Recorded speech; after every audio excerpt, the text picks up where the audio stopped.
Good afternoon, everyone. Thank you to Carmi for inviting me to speak to you today. I just arrived this morning from Dubai, so please pardon my voice.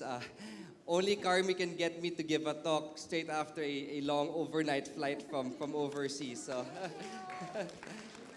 yeah, and I can attest, what June mentioned earlier about Dubai. I was in Dubai in 2006. 10 years ago, I just came back today, and amazing the development of that city. What's even more amazing is, I think even if you don't speak English, okay lang. Kasi lahat ng tindahan, lahat ng restaurants, Pinoy. Every single waiter, every single shopkeeper that you go is Filipino. And it's amazing to see so many of our kababayans there in Dubai. It was a great experience. So this afternoon, I'm going to talk about real estate interrupted. I know a lot of you are from different parts of the Philippines. I'm going to be talking about some of the things that are coming. Some of them might be very interesting or might be very surprising to some of you. But hopefully over the next 45 minutes, I'll give you a flavor of what the next 10, 20, 30 years will look like in our industry. But first things first.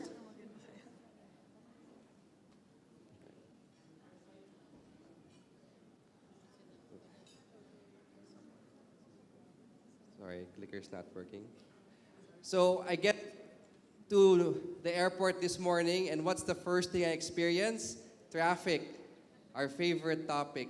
It's like every other conference or talk is all about traffic, infrastructure, logistics, and it's something that is of major concern for many of us. In fact, in 2012, when the LSE cities did a survey of what are the top 3 biggest challenges for cities around the world, can you guess what the number 1 city challenge is? Transportation. Always a big challenge. And it's not really just a problem for us here in the Philippines, it's a problem for a lot of other cities around the world. What's interesting though is we have new platforms and new technology that might be able to help us address some of these issues. I want to play a short video and let you all meet Ollie. I don't want to insult you, but you humans aren't that great at this driving thing. You bump into each other, you clog the same routes at the same time, and you're overwhelming the earth with pollution. It's getting bad out there, but I can help. Hi, I'm Ollie, and I would like to be your driver. I'm a self-driving electric vehicle meant for multiple people and optimal flexibility, designed from the ground up by local motors to be the next generation of mobility. I can operate like a chartered shuttle, run like a taxi service, or maneuver like a network of interconnected pods. I am the first of the robots to be taking over. Kneel at your new master, I guess. While I can see in 360 degrees and can make decisions hundreds of times faster than you, I am monitored at all times by a central human operator. So, you can feel completely safe while I'm in charge. I'd love to help move people across your town, or zip students across campus. Or maybe I will fill a new niche for you. A mobile gym, anyone? A bus cafe hybrid? How about a meeting that actually picks up its attendees? I just blew your mind, didn't I? I can't wait to see where we'll go together. All you have to do is to call me up through your smart device and you can drop it to me. Get to know me over at meetollie.auto and learn how forward-thinking transportation will make the world and how you get to point B more efficient and enjoyable. I'm Ollie, your friendly neighbourhood mobility solution. I hate to be smug, but I'm pretty impressive with it.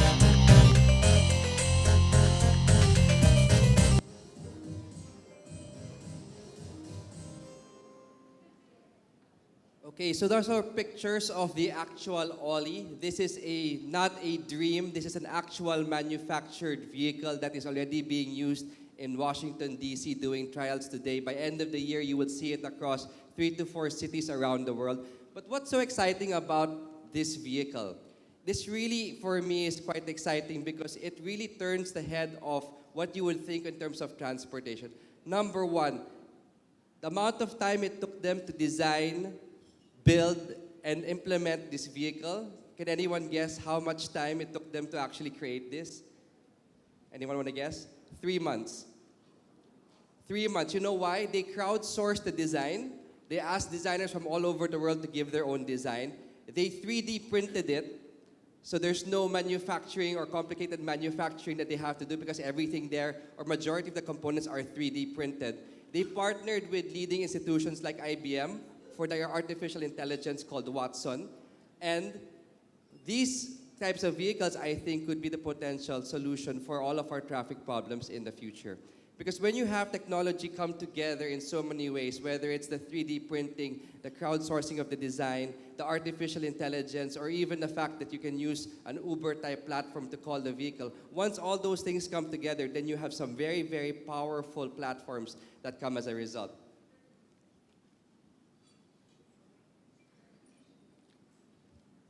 Because really, we are not stuck in traffic, we are traffic. And the reality is, traffic's not going to go away until we give up our love for cars. I love this picture. You're all planners, you probably see this. That's how many cars it takes to move that number of people, and that's one bus that can move just about the same number of people. And it's really just, if you think about it, reality. If we use vehicles that can take much more of us, like buses like Oli or other buses, and start to give up our love affair for cars, we're going to be able to make much better use of our roads and have much easier traffic. That's just really the truth of it. And another thing causing traffic is logistics. There are so many goods that are being delivered day to day, whether it's things that are being delivered to residents, people delivering things to the mall. But really, there is a future in terms of how things may be delivered. And I want to show you this video about a very, very exciting new delivery technology. This is a story from the not too distant future. It's the day of your daughter Millie's big football match, and to be clear, that is the sort of football you play with your feet. Anyway, she has missing a vital piece of equipment, specifically a size 3 Puma Evo Power firm ground soccer shoe, the left one. And some of it, sadly, is in the family's 3-year-old bulldog, Stuart. So now what? Well, you could yell angrily at the poor thing, but what's the point? Because all we've got here is blah, blah, blah, Stuart, blah, blah, Stuart, blah. Much better to behave like a rational human being. Find it temper to place an order with Amazon for a pair of Puma Evo Power firm ground soccer shoes and have them delivered in 30 minutes or less. And in a location not too far away, a miracle of modern technology is dispatched. It's an Amazon drone, and after rising vertically like a helicopter to nearly 400 feet, this amazing hybrid design assumes a horizontal orientation and becomes a streamlined and fast airplane. In time, there'll be a whole family of Amazon drones, different designs for different environments. This one can fly for 15 miles. And it knows what's happening around it. It uses sense and avoid technology to, sense and then avoid obstacles on the ground and in the air. Back at the house, you're getting a message on your tablet to say that your primary delivery is arriving. And it goes back to vertical mode and scans the landing area for potential hazards. This amazing innovation then lowers itself slowly to the ground, drops off the package, and flies straight back up to altitude. And moments later, you're walking through the door with a brand new pair of Puma Evo Power firm ground soccer shoes, size 3 for Millie, and a Lionel chicken-flavoured Durit shoe for naughty Stuart. And balance is restored to the universe. So what you saw there was actual flight footage. That drone exists, it works, and they expect by end of the year they will start deliveries in certain countries using Amazon Prime Air drones. So can you imagine what could happen in the Philippines if we took a lot of our deliveries and moved them from our streets to the air? They're using drones today that are quite small, but if you use larger drones to carry larger packages, you could take away a lot of the traffic on our roads and move them up to the air. Here's an interesting company. Sorry, move back. Here's an interesting company. I'm not sure if many of you know this, but this is a company called SkyEye. You might think, ay, yung drones, wala, matagal pa yan bago dumating sa Pilipinas. Actually, that's not the case. SkyEye is a local company put up by engineering and science students who are in college. What they do is they make their own drones and they do sky prospecting. So if you have a property that you want to know about, they will actually fly a drone over your property and do a high-definition scan and picture of your property. And they can do this all using their own made drone. So we actually engaged them to do a flyover one of our properties which we are developing here in the Taguig area. And the amazing quality of that high-definition view is really something. And this is a local company. In fact, they said for agricultural, they can fly over a farm and they can even tell you how many pineapples you have in your farm. That's how good the quality of the definition of the pictures that they can take. And so in the future, can you imagine if all of our land titles were no longer strips of paper, but were actually computer files, which are geo-mapped with GPS and actual pictures of your property or your developments, and no longer this long title which is typewritten on this piece of paper, which really nobody understands because there's no visual reference. So you might want to check them out. They are a local company. You can even hire them today. They're here. They're founded and started by Filipinos. And next, I want to show you another video because drones for me are so exciting. And the future is really limitless because even in the US, one of the exciting things happening now is drone racing.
So this is an actual drone racing league. The prize money can be upwards of hundreds of thousands of dollars to race your drone.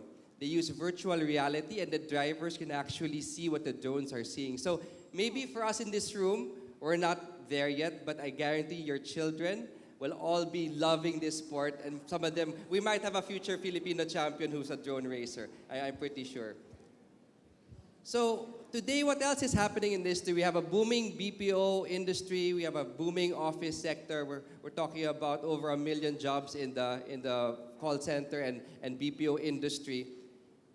But what could possibly disrupt this vital leg of our economy? Artificial intelligence. So I don't know if any of you are familiar, but there are already companies out there that have developed the virtual call center operator or call center representative. This artificial intelligence software can actually answer a call and will sound like a person and will answer in real time like a person to every possible question that that customer could have. So in the future, if you have artificial intelligence that could answer all of the customer complaints and customer problems, what happens to our voice industry? What happens to the millions who are working in call centers around the Philippines? It's a grave concern because as you go along, artificial intelligence may go from just being a software that answers your phone to now being the waiter in your restaurant once you combine artificial intelligence and robotics, and they start to be able to do much more in terms of their tasks. Sorry, go back just a second. Back again. I just want to call one point here. according to Venture Radar, 25% of all job-based tasks will be automated by 2019. That's 3 years from now. 1/4 of all job-based tasks is estimated to be replaced by artificial intelligence or robotics by 2019. The pace of change is really very fast and it's coming. Because today we live in a collaborative economy. I'm sure many of you know some of the companies in these spaces. A lot of you know about Uber and Grab, which are in the transport space. But really the world we live in has shifted now to a collaborative economy model where it's all about sharing instead of owning. And one of the very interesting things that is happening with this collaborative economy is the rise of something we call co-working. So all of us grew up in a traditional office setup or office environment where we have our own cubicles. It's one whole company that has the entire floor, the entire unit. But really, we have what we call co-working, which I think is going to be the wave of the future. And we have a video here that I want to show you about co-working.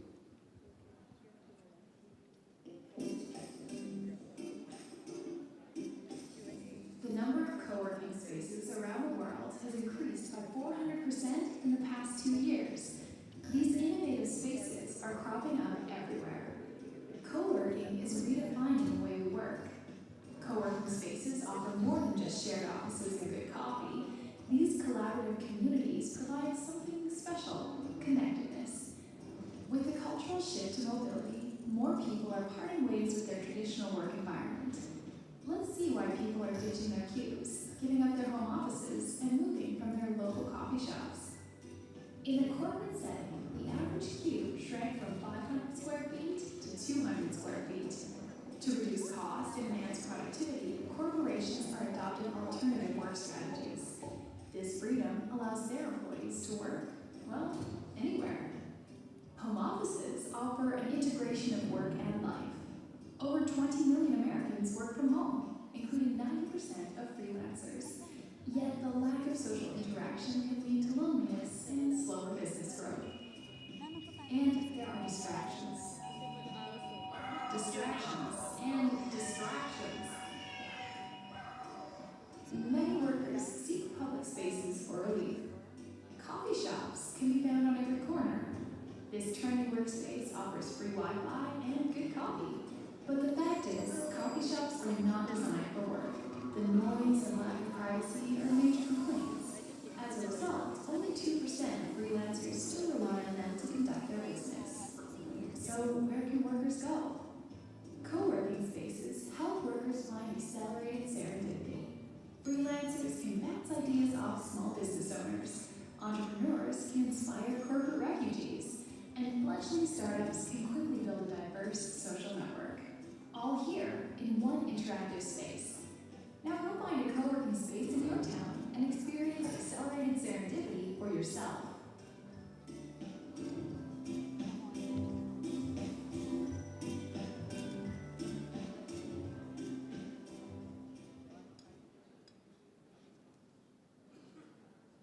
So this is a picture of one of the most famous companies that does co-working. It's called WeWork in San Francisco. If you look at that office, wouldn't you all want to work in an office that looks like this? I mean, it's just really gorgeous. And for me, really the way of, I think, the office design of the future is going to be. But this is not only something that you're going to find in the US, because even here, we have co-working spaces. So a friend of mine, Miko Baranda, and some of his colleagues opened this co-working space in Makati called Accelerate. So you can check out their website. They opened last month, and it's a beautiful co-working space. And we're going to see more and more of these types of co-working spaces happen here in the Philippines. And what's interesting here is now people, especially SMEs, now have another option. If you're an SME and you want to have an office space, it can be very challenging. Co-working presents a very, very unique and attractive way for SMEs to have an office. This is a picture I took from our latest construction project, Net Park. And today, most of our construction is really based in concrete and steel. But really, what is really going to be the building material of the future? One of the things that excites me very much is wood. So a lot of people think wood is not a sustainable material to use. On the contrary, if you source wood from a sustainably managed forest, wood could probably be the most sustainable building material you could use for your building. And what's interesting is wood now is not only being used for houses or walk-ups, they're now being contemplated for skyscrapers. This is the Splinter project in Cambridge University in London, 300 meters tall, 1,000 apartments made out of wood. And the reason why wood is becoming so popular is because of what they call CLT, cross-laminated timber, where they basically stick layers of timber in opposing directions and create material that is very, very strong and can be structurally used for a lot of applications. And what they're finding out is this kind of wood is 30% cheaper, 50% quicker, and almost 100% fireproof. And this could be something that could be very exciting as we try to build our future buildings. Maybe my dream is to hopefully see a skyscraper in the Philippines made of wood one day. And another video I'd like to show you, speaking of Dubai, where I just came from, how many people here believe that you can 3D print a building? Actual building. Who here believes you can 3D print a building today? No believers? No one believes you can 3D print a building? Very few. Also, many of you are probably used to using blueprints and paper for a lot of your plans. I'm sure a lot of you, when you were in school, were very good at doing your plates and your drawings all on plan and blueprints. But even that may not exist in the future. Because you have so much technology now, whether it's BIM, I'm sure most of you know about BIM, which is building information modeling, or cloud-based collaborative software. All of these technologies are allowing you to create 3D images, 3D models of a lot of the designs and the things that we want to build and create in the future. But one thing that's very, very exciting for me, is the next one, is an interesting app which was launched, which has been taking the construction world in the US by storm. And I want you to watch this app, which is going to render your blueprints of the future useless. So watch this. Paper blueprints are cumbersome and never up to date. That's why we built PlanGrid. It's a complete platform for construction with powerful and easy-to-use software that requires no training. Our app helps the entire team collaborate on the most important building information. The construction plans.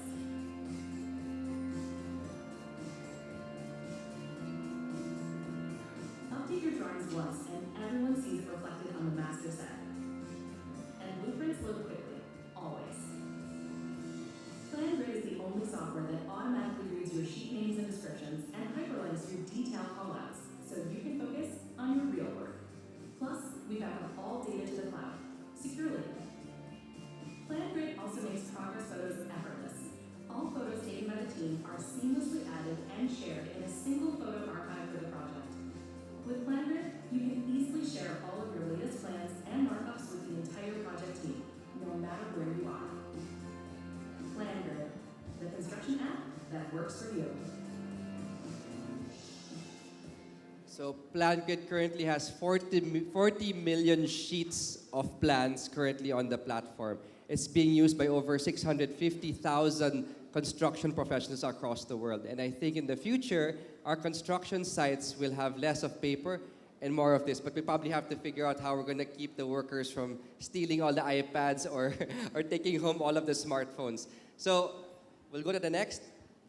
So when we first started the Philippine Green Building Council in 2007, the whole drive was really to transform our real estate market and industry. And the conversation back then was, we have to do this because it's the right thing to do. We need to change the way we design, develop, build, and operate our buildings to make our country more sustainable and to make a better future for our children. That conversation gradually changed, and we said, look, the business community, though it's the right thing to do, they need to have something more. So green building councils around the world focus on the business case for green. They said, go green because it will save you money. It will save you money on power, save you money on water, save you money on life cycle cost.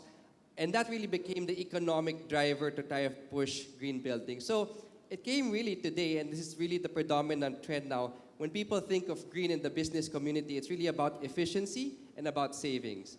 But for me and for us in the green building sector, the conversation now is really much more broad than that. And in the future, we're really talking about the new definition of green, which is resilience, health, and well-being. So it's no longer just about efficiency, about savings, about doing the right thing. It's really about these three key words, which are, again, resilience, health, and well-being. And I'll go into a little bit more about that in the next couple of slides. So this month, we commemorate 3 years since the typhoon Yolanda or Haiyan hit Philippines. That was 3 years ago that we had this catastrophic typhoon. And we all know how vulnerable we are as a country to climate change. I don't need to belabor that point. But here's a very, very scary slide for me, and I apologize, it's quite small to read. This was a report done by a UK property firm called Grosvenor. On the left side of the chart, it shows you what are the least vulnerable to most vulnerable cities in the world. Okay? Based on climate, resources, all of these different factors. And you can see Manila is the fourth most vulnerable city in the world out of this list. Okay? But what's scary is not the fact that we are vulnerable. Alam na natin yun, di ba? The chart on the right shows what is the adaptive capacity. So given that you're vulnerable, how are you able to adapt with your institutions, your governance, all of the other things that you can do to adapt and be able to rebound from being vulnerable? If you look at the ranking there, LA or Los Angeles in the US might be the 15th most vulnerable place in the world, the city, but it's the third most adaptive, which means they are able to counteract the effects of this vulnerability. Can you guys see where Manila is on that chart? We are 49th least adaptive. So it's like double negative, right? We are so vulnerable, tapos hindi pa tayo adaptive. We are so weak on our adaptive capacity. What does that mean? It really means we need to work very hard and start to change the way we do our work and our business. So the Urban Land Institute has this landmark project called the Building Healthy Places Toolkit.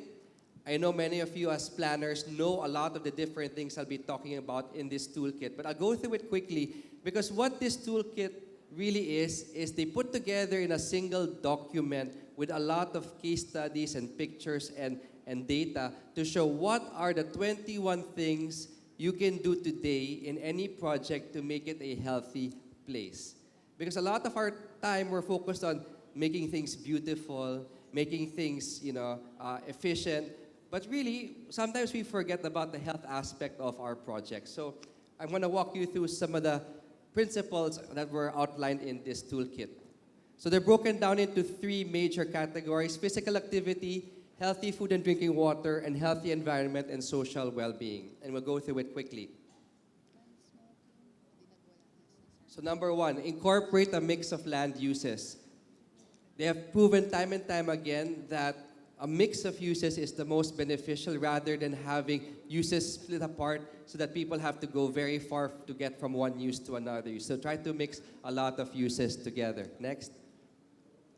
Design well-connected street networks at the human scale. So again, as planners, you all know this very, very well, so I can proceed. Next. Provide sidewalks and enticing pedestrian-oriented streetscapes so that people will enjoy being outdoors and enjoy walking. Next. Provide infrastructure to support biking. So in our latest project, we started to install bike racks. And then aside from the bike racks, we also installed shower rooms so that people could take a shower after they bike to work and they take a shower if they want to go back home. And I think one of the challenges we have is we always say, people don't like to bike in the Philippines, nakakatakot, mainit. But also we don't have the right infrastructure to encourage and support biking. So you have to invest in some of these things if you want to promote something exciting like biking. Next. Design visible, enticing stairs to encourage everyday use. How many of our projects have fire stairs that have no windows, that nobody ever uses except in an emergency. A lot of the buildings of the future, I feel, should have a lot more staircases to allow people to circulate and move without having to use elevators all of the time. Next. Then again, it's not enough to just put stairs. You have to put the proper signage, the proper notices so that people know where to go and how to use the stairs properly. Provide high-quality spaces for multi-generational play and recreation. So again, it's not just about being efficient and creating the maximum saleable amount of air. You want to create spaces where people can come together and enjoy each other's time. Build play spaces for children. Children should be part of our projects. Not exclude them, but also welcome them to some of our projects. Accommodate a grocery store. One of the reasons why people don't eat healthy food is because healthy food is not available. If you look a lot of our BPO workers, why are they so unhealthy? Because they eat unhealthy fast food every single day because that's what's available right in their office building. So if you have no choice, that is what you're going to eat. But if you have a grocery store nearby, then you can maybe access better quality food and options. And that goes to the farmers market as well. And then again, promote healthy food retail.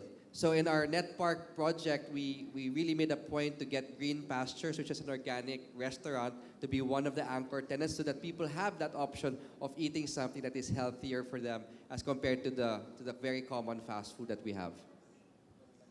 Support on-site gardening and farming. Urban farming is a growing trend all over the world, and I think this is going to continue to grow locally as well. Enhance access to drinking water. Major concern for us because drinking water is very important. Ban smoking. So this is not limit smoking, but really the trend now is to ban smoking completely in the building or in your project. Use materials products that support healthy indoor air quality. Yes, that's everything used inside. Use proper ventilation and airflow. Maximize your indoor lighting quality because again, we have so much abundant natural sunlight. We should take advantage of that in our projects. Next. Minimize noise pollution. Next. Increase your access to nature. Trees, plants, your visibility to parks or open spaces. Facilitate social engagement. I mean, people need to engage and be able to get together. So we have to be able to facilitate that whether through programming or through special areas. And last, adopt pet-friendly policies. A lot of buildings are anti-pets and it's understandable, but they're saying the research shows that allowing pets into projects actually is something that people enjoy and builds up a healthier community for everyone. So to receive a free copy, normally you'd have to be a ULI member or you'd have to buy this. If you want to receive a free copy, just email ulifilcouncil@gmail.com. We will send you this PDF file. It contains the 21 principles along with case studies and practical information so that you can actually immediately start to apply some of these principles in your various projects. Okay?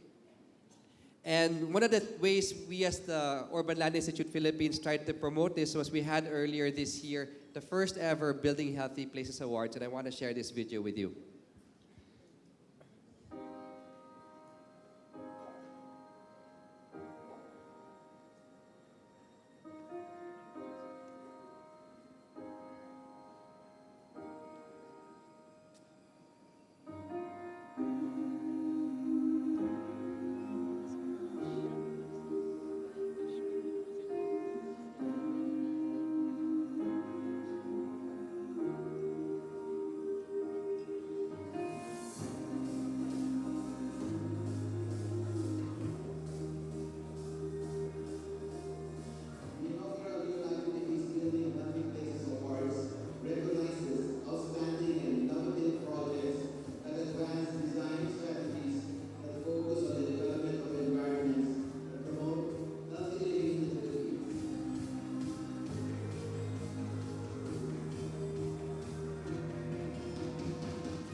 So, the Philippine Green Building Council is a bit of background.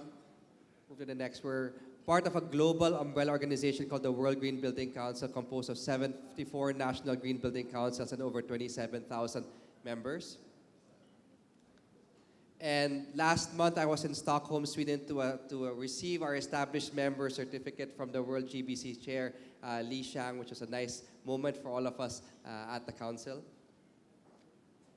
And then one of the major projects of the Philippine Green Building Councils is the Health, Wellbeing, and Productivity in Offices program, which one of the things we're trying to promote, similar to what ULI is doing, the Green Building Councils also have a program in trying to promote health and well-being.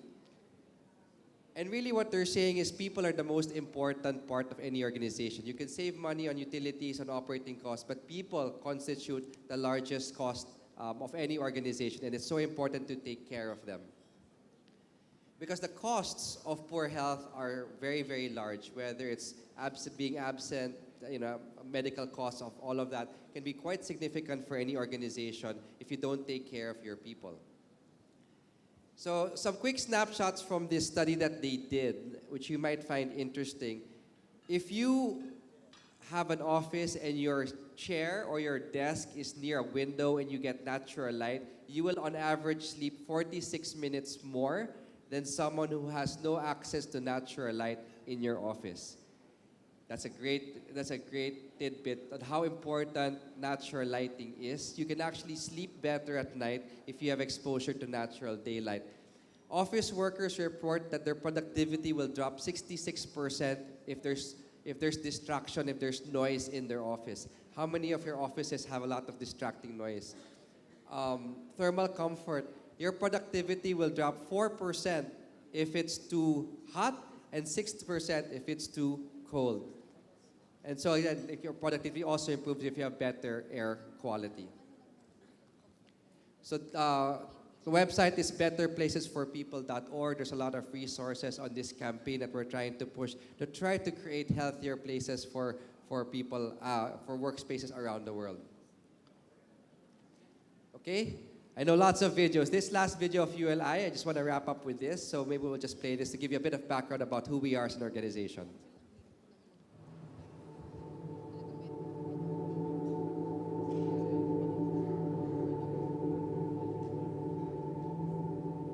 Cities aren't made of buildings. An office isn't made of steel beams, concrete, and glass. And neighborhoods aren't made of streets, houses, and driveways. The most important material in the development of our world is people.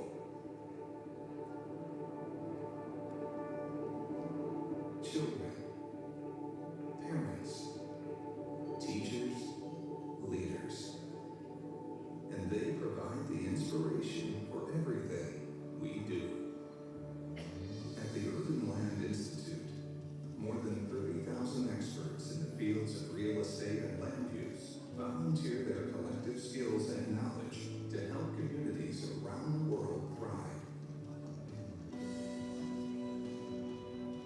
And to mentor the next generation of leaders through education and leadership initiatives that instill our passion for building the best possible future.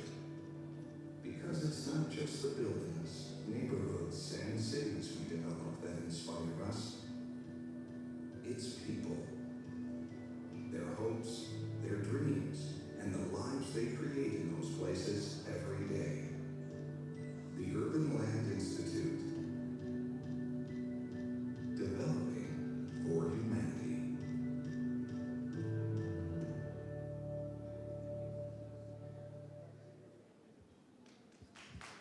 I'd like to invite those of you who may be interested to become our members. The websites are there, philgbc.org if you want to join the Philippine Green Building Council. If you want to join ULI, it's uli.org. We would love to have you come and join us as we all work together to try to create a better future for the Philippines. And really a future, next slide, really a future where we look at our real estate industry and our real estate sector and really look at not just being wealthy in terms of economic terms, but being wealthy in terms of being happy and healthy. So just like the ULI video said, at the end of the day, it's all about the people.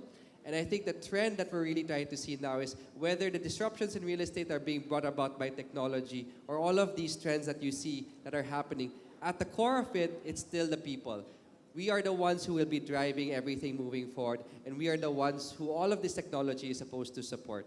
So hopefully with that presentation, you get a glimpse of the future, and I look forward to working with you all in trying to make this a better country for everyone. Thank you.